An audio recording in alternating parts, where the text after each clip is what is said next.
से कब्ल खुदा के नज़दीक मकाम मकबूल में पहुँच जाता है, लिहाजा उसको खुश दिली से करो। हदीस नंबर 2 तिबरानी हज़रत इमाम हसन इब्न अली रज़ियल्लाहु अन्हु से रावी हैं कि हुज़ूर सल्लल्लाहु अलैहि वसल्लम ने फरमाया, जिसने खुश दिली से तालिब सवाब होकर कुर्बानी की वो आतिश जहन्नम से हिजाब हो जाएगी, यानी उसकी कुर्बानी जहन्नम के लिए एक आड़ बन जाएगी। उसको जहन्नम में शर्त यह है कि खुश दिली से की जाए और नेक नियति से की जाए, दिखावे के लिए ना हो, नामो नमूद के लिए ना हो। अगर इसलिए कुर्बानी इंसान करता है और बड़े जानवर को लेके आता है ताकि लोगों में उसकी एक हैसियत बपा हो जाए कि इसने तो बहुत बड़ा जानवर किया है और अपना रोब जाहिर करने के लिए बड़ा मालदार शख्स है, तो ऐसी कुर्बानी किसी काम की नहीं। अगर कुर्बानी खुशदिली और हुस्न नियत के साथ की जाए तो ये कुर्बानी जहन्नम से लिए उसकी आड़ हो जाएगी।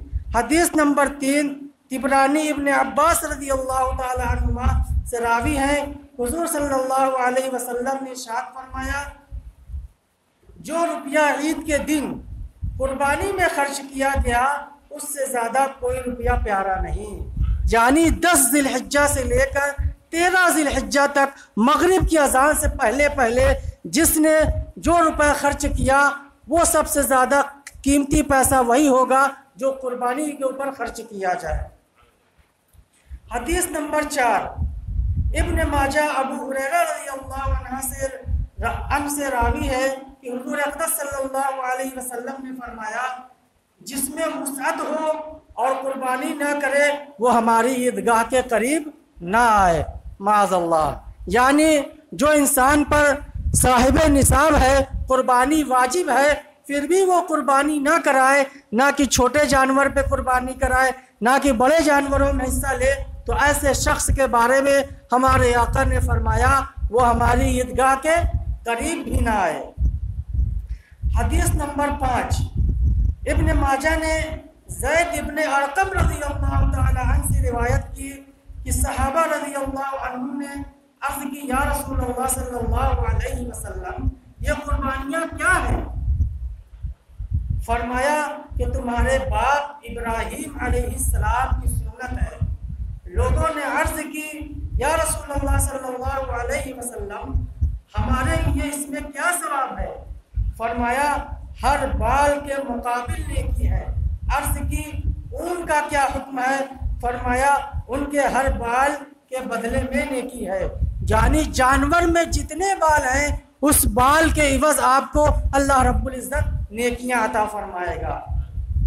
हदीस नंबर 6 सही बुखारी में हज़रत बरा रज़ियल्लाहु अन्हु से मरवी है कि नबी करीम सल्लल्लाहु अलैहि वसल्लम ने फरमाया, सबसे पहले जो काम आज हम करेंगे वो ये है कि नमाज पढ़ें, फिर उसके बाद कुर्बानी करेंगे। जिसने ऐसा किया उसने हमारी सुन्नत तरीके को पा लिया, और जिसने पहले ज़िबा कर लिया वो गोश्त है।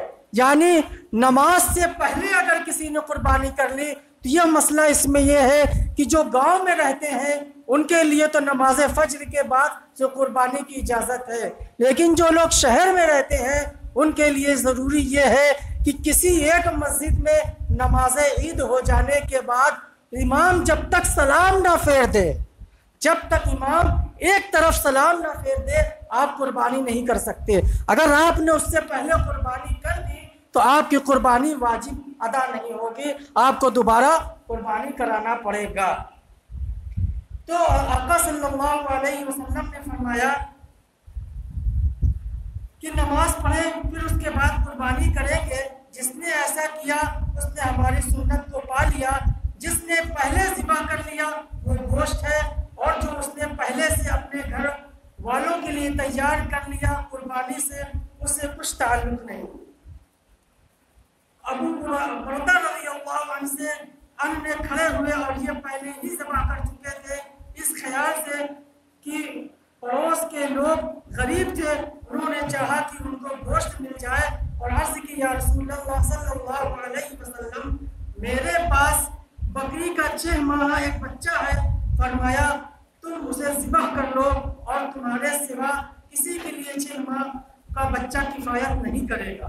तो यानी 6 माह का बच्चा, सिर्फ भेड़ का बच्चा अगर दिखने में वो 1 साल का लगता हो तो उसकी कुर्बानी जायज़ है, लेकिन बकरी की जो उम्र बताई गई 1 साल है। 1 साल से ज़्यादा हो तो अफजल है, अगर 1 साल है तो सुन्नत है ये। और तो ये कुछ बातें थी जो मैंने आपको बताई। हदीसें तो बहुत सारी हैं और कुछ मसाइल में कुर्बानी के मुतालिक जो मैं आपको बताता चलूँ। मसाइल फ़िक़हिया कुर्बानी के मुतालिक क्या है।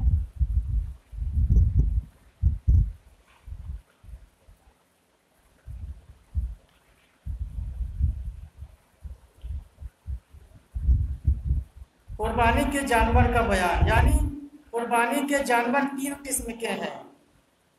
ऊँट, गाय, बकरी, हर किस्म के उसकी जितनी नौएं हैं सब दाखिल हैं। नर हो, मादा हो, खस्सी हो और गैर खस्सी, सबका एक हुक्म है, यानी सबकी कुर्बानी हो सकती है। भैंस गाय में शुमार है, उसकी भी कुर्बानी हो सकती है। भेड़, दुम्बा बकरी में दाखिल है, उनकी भी कुर्बानी हो सकती है। वहशी जानवर जैसे नील गाय और हिरन, इनकी कुर्बानी नहीं हो सकती है। वहशी और घरेलू जानवर से मिलकर बच्चा पैदा हुआ, मसलन हिरन और बकरी में से उसमें माँ का एतबार है, यानी उस बच्चे की माँ बकरी है तो उस पर कुर्बानी जायज़ है। और उस बकरे और हिरन से और बकरे और हिरनी से पैदा है तो नाजायज़ है। कुर्बानी की जानवर की उम्र ये होनी चाहिए। ऊँट 5 साल, गाय 2 साल, बकरी 1 साल की, उससे कम उम्र की हो तो कुर्बानी जायज़ नहीं, ज़्यादा हो तो जायज़ बल्कि अफजल है।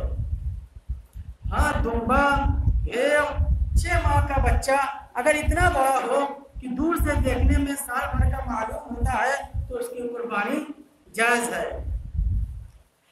बकरी की कीमत और गोश्त अगर गाय के 7वें हिस्से के बराबर हो तो बकरी अफजल है, और गाय के 7वें हिस्से में बकरी से ज़्यादा गोश्त हो तो गाय अफजल है। यानी जब दोनों एक ही कीमत हो तो मिक़दार भी एक ही हो तो जिसका गोश्त अच्छा हो वो अफजल है, और गोश्त की मिक़दार में फ़र्क हो तो जिसमें गोश्त ज़्यादा हो वो अफजल है। और मेढ़ा भेड़ से और भेड़ दुम्बी से अफजल है, जबकि दोनों की एक कीमत हो और दोनों में गोश्त बराबर हो। बकरी बकरे से अफजल है, मगर खस्सी बकरा अबकरी से अफजल है, और ऊँटनी ऊँट से और गाय बैल से अफजल है, बल्कि गोश्त और कीमत में बराबर हो। कुर्बानी के जानवर को ऐब से खाली होना चाहिए।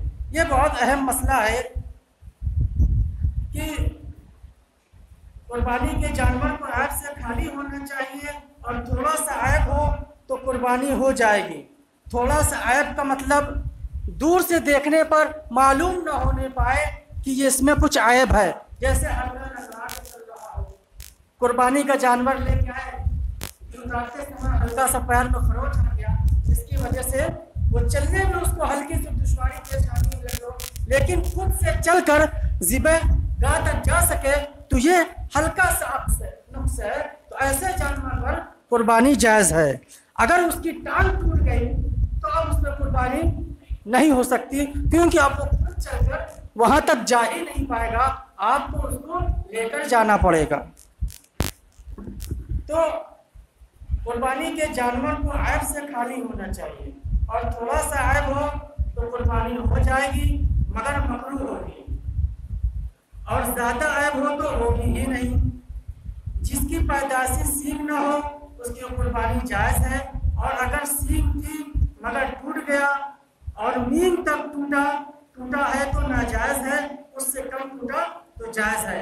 यानी सिरे से अगर टूट जाए, जहाँ से सींग निकलती है वहाँ से अगर टूट जाए तो कुर्बानी नाजायज़ है, अगर बीच से कहीं से टूट जाए तो कुर्बानी जायज़ है। हज़रत की आमद हो गई है, और बस ये एक मसला मैं आपको बता दूं, फिर उसके बाद शारिफ भाई के नाते पाक, फिर उसके बाद हज़रत का बयान।